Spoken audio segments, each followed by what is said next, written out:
Where did June go? I don't feel like I should be doing my July TBR this quickly. I feel like the month flew by, and sadly, with the month flying by, I did not finish my entire June TBR. So some of these books are going to be carrying over into July. It is what it is, but let's talk about them. Hello everyone, welcome back to my channel. Let's talk about the books that I plan to read in July. We're still in our catch-up era. We are trying to get through a lot of the arcs that I had requested, catch up on my Patreon book club picks and my in-person book club picks. This month definitely will have quite a variety of genres in here, and I can't wait to go over that with you. Before I do, please make sure that you always like and subscribe. It really helps my channel out. And then always check my description box below for my Discord, Patreon, Fable book club, and Pango books, with so many more links down there. So let's start off with the arcs that I need to read in July. I think I only have 4 of them, which is great. It means that I am catching up, because in the months coming up, I don't have quite as many each month to do. Granted that I don't go on another arc requesting spree. I hope I hold myself accountable for that. Currently, I am working on Nightshade by Autumn Woods. This is carrying over to the beginning of July. Sadly, I couldn't get it fit in. It released on the 24th of June. The only thing that I have gathered so far about this is that it is a, I think,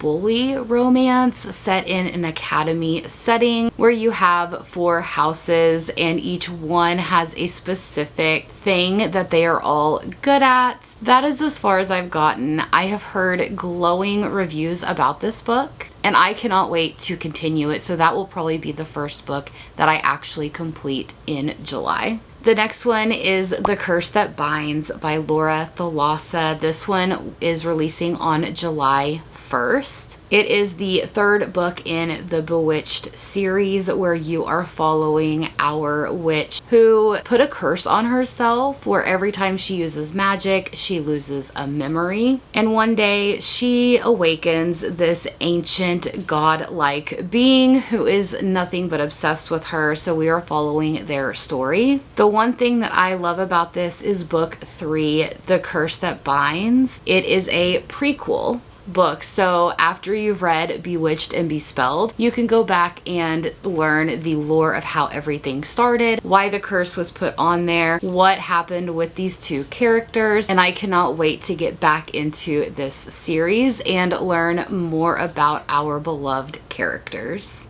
The next one that I have is Arcana Academy by Elise Kova. This one releases, I think, on the 22nd of July. This is a most anticipated release for a lot of readers out there. Elise Kova weaves these worlds that are magical and amazing. You can just sink right into them. I really loved her Air Awakens series. I wasn't too caught up in the Married to Magic standalone series that is about different characters in these different parts of the same world. But I am excited about this one because I have heard that it is an arranged marriage. It is an academy setting. I can't wait to dive in and see what this world has to offer. The next one is Give Me a Reason by J.C. Lee. This one comes out on the 29th of July, towards the end of the month.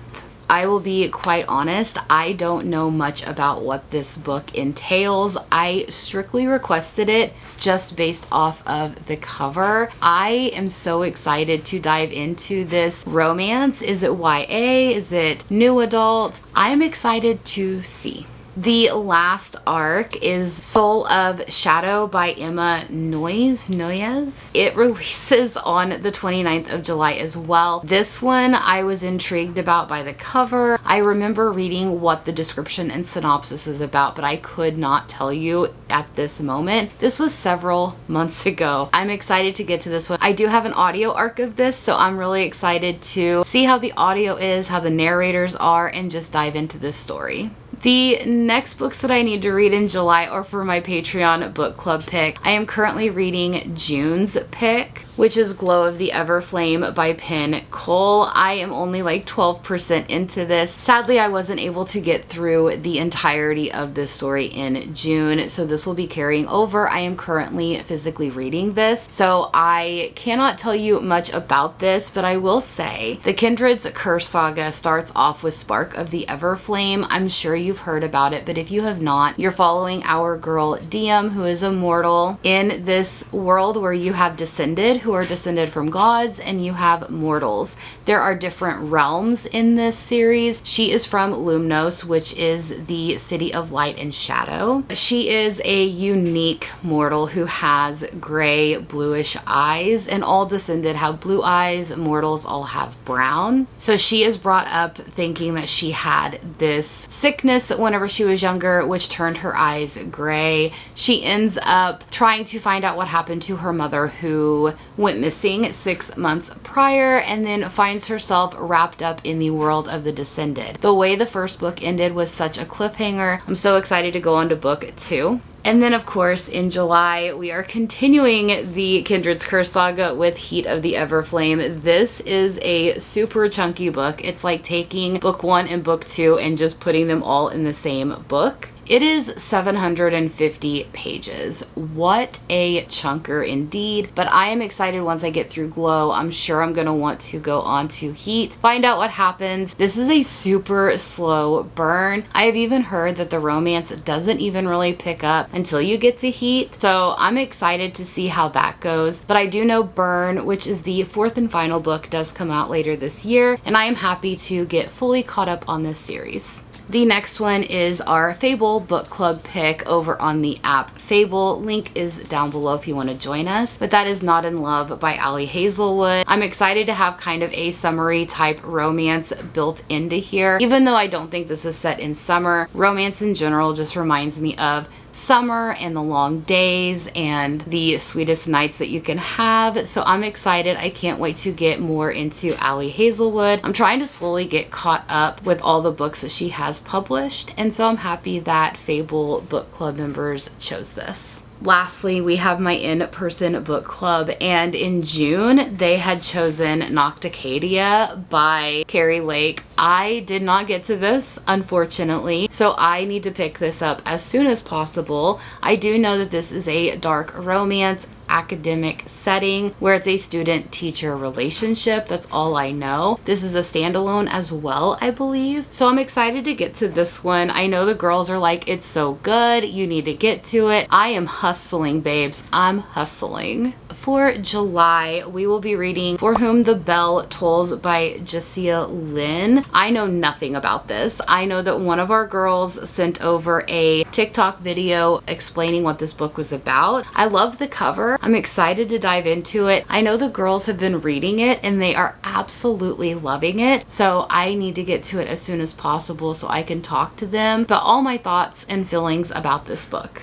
So those are all of the books that I need to read in July, which should fully catch me up on all of my arcs and in-person book club, Patreon, Fable, you name it. Going into August, I think I only have 2 arcs that need to be read, so that's going to help me out a lot. Then I can start picking from my jar, which I have newly revamped, and I'm excited to pick from it. The only other book that I am going to be adding to this July TBR is the last book in the Lady of Darkness series, which is Lady of Starfire by Melissa K. Rorich. I just finished up Lady of Embers. I need to go on and finish this series. The way it ended tugged at my heart. I was sobbing uncontrollably. I need to know what happens to our people, and I need to wrap up that story. So I'm hoping that if I get fully caught up in July, I can at least read Lady of Starfire so I can be fully caught up with that, and then hopefully start in on the Legacy series, which is Reign of Shadow and Endings, which is a spin-off from the Lady of Darkness series, and I really don't want to read that series without finishing this one because I know that you can read it on its own, but there's also little Easter eggs in there, and I don't want to run the ending of Lady of Starfire for myself. So those are all the books that I'm hoping to get to. I don't know, this whole month has been crazy at work. We've had setback after setback. We are doing our recertifications, which takes a lot of time. I'm in the insurance industry, so June and July are always big with the testing and material that we have to read. So I'm hoping that at least I can find time to get through all of these. Let me know down in my comments below, are any of these books you're excited to read? Are you going to be reading any of these with me? And if you do not want to leave me a comment, but you want to let me know that you are here, leave me a sunflower emoji for the beautiful summer that we are having.